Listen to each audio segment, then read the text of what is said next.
Alors dans cette série de vidéos, on a parlé beaucoup de choses qui vont nous aider à avoir une meilleure santé mentale et physique. Aujourd'hui, on va parler du sommeil. Alors le sommeil, c'est essentiel, on dort tous, mais on dort pas tous de la même manière et surtout, on n'a pas tous un sommeil de qualité. Alors il y a plusieurs choses au niveau du sommeil qui sont importantes à comprendre. Ce que je vais faire, c'est que je vais vous donner 2-3 techniques pour mieux dormir. Et puis après, je vais vous donner quelques exemples, quelques preuve que le manque de sommeil ou certaines habitudes par rapport au sommeil eh bien, ont des effets négatifs sur notre santé, sur nos états mentaux. Voilà. Alors, les techniques pour mieux dormir. Il y a quelques éléments qui sont extrêmement importants et il y a eu des études aussi scientifiques qui ont été faites là-dessus, qui sont assez intéressantes. Par exemple, je ne sais pas si vous savez, mais on ne dort profondément et dans un état de sommeil profond que quand on est complètement dans le noir. Il y a eu des études qui ont été faites et qui ont mis simplement une toute petite lumière, un laser, un petit laser rouge derrière la jambe de quelqu'un qui dormait, donc pour vraiment montrer que la personne n'était pas perturbée au niveau de ses yeux, des paupières, qu'il n'y ait pas de lumière dans la chambre, mais simplement ça. Et en fait, on a des récepteurs de lumière sur le corps, sur la peau, et chaque partie du corps qui est exposée à la lumière, eh bien, reçoit cette lumière et influence. Donc cette étude a montré quoi? Que la personne, son sommeil était perturbé parce qu'il y avait cette toute petite lumière qui était sur sa peau. Donc ça, c'est vraiment un aspect important dans toutes les techniques que vous pouvez trouver sur le sommeil. L'un des éléments essentiels, c'est le fait d'être dans une chambre qui est complètement noire.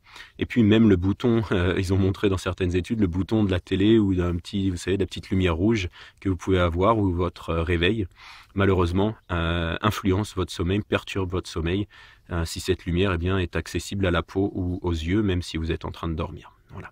Donc faites en sorte que votre chambre soit noire et vous verrez, vous vous réveillerez beaucoup mieux le lendemain matin. Une des autres techniques qui est très efficace, moi ça fait plus de 10 ans que j'applique ça, c'est de ne pas manger le soir. Alors vous pouvez trouver un juste milieu, je sais que pour tout le monde c'est pas évident de faire ça, de pas manger le soir parce que c'est le moment de famille, c'est quand vous vous retrouvez, etc. J'ai beaucoup de clients qui me donnent cette excuse, entre guillemets. Mais en tout cas, ce que vous pouvez essayer de faire, pour diminuer les effets négatifs, le fait de manger le soir, bon, bah, quand vous allez vous coucher quelques heures après, eh bien, ça influence votre sommeil de manière négative. La raison principale, c'est que votre corps utilise de l'énergie pour digérer. La digestion prend plusieurs heures. Et le fait que vous mangez eh bien, avant d'aller vous coucher, au lieu que le corps utilise cette énergie pour se régénérer, eh bien, il va utiliser l'énergie pour digérer, mais pas pour régénérer le corps pendant le sommeil. Voilà. Donc, ce que vous pouvez faire, c'est manger léger, donc ça veut dire des légumes par exemple, ou une soupe, ça c'est vraiment l'idéal, ça va très peu perturber, et puis la soupe va être digérée rapidement, ça va très peu perturber votre sommeil. Donc de manger une soupe le soir, c'est vraiment l'idéal si vous voulez manger.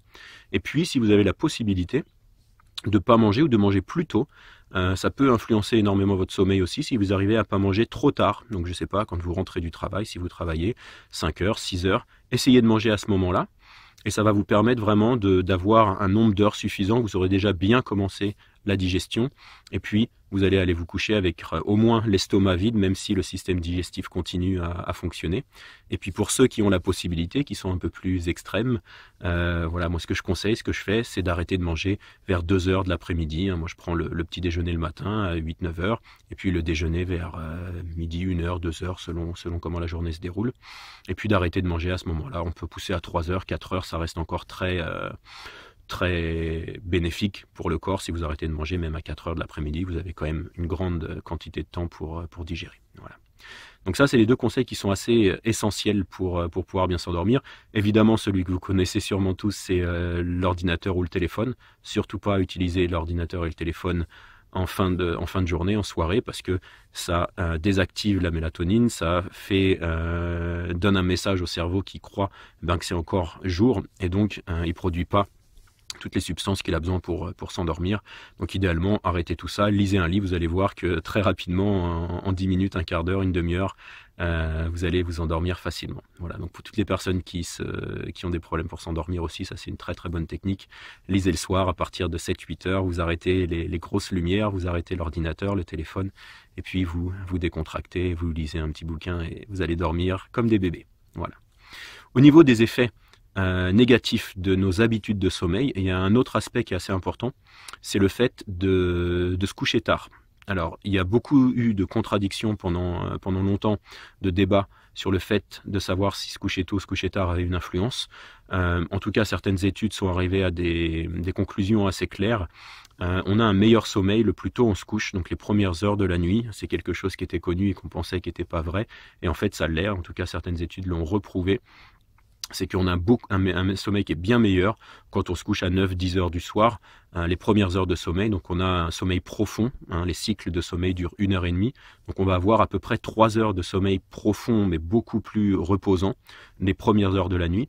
Et puis au fur et à mesure qu'on va vers le matin, eh bien ce qui se passe, c'est que le cerveau va être moins en sommeil profond. C'est pour ça qu'on se souvient de nos rêves beaucoup plus le matin, parce que le sommeil est plus superficiel et dans un état de rêve.